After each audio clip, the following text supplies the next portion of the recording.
के पोरबंदर में एक ऐसी बोट पकड़ी गई है जिसे भारत में किसी भी बंदरगाह पर आने की इजाजत नहीं थी। बोट से ऐसे सैटेलाइट फोन भी मिले हैं जो अब आतंकवादी इस्तेमाल करते हैं।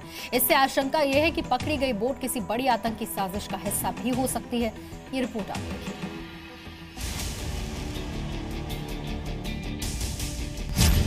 पाकिस्तान से आई आतंकी नाव, समंदर के रास्ते आतंकी साजिश।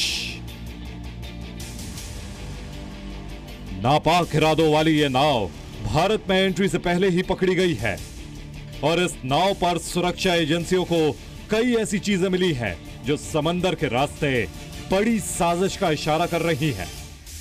गुजरात पोरबंदर से पकड़ी गई इस नाव की भारत के किसी भी बंदरगाह में एंट्री नहीं होनी थी।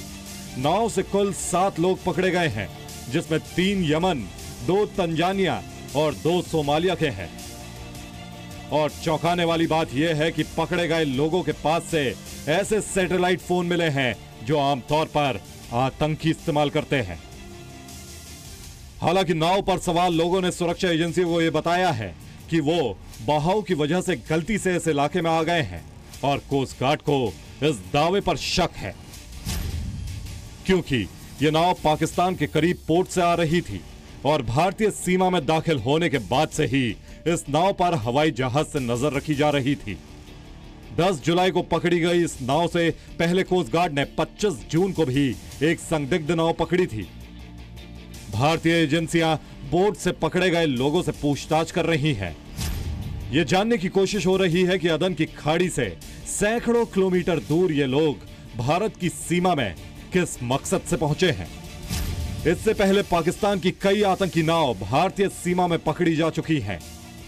2015 में एक आतंकी नाव ने पकड़े जाने से पहले ब्लास्ट में खुद को तबाह कर दिया था और 2008 में मुंबई हमले को अंजाम देने वाले सभी आतंकी भी समंदर के रास्ते ही भारत में दाखिल हुए थे।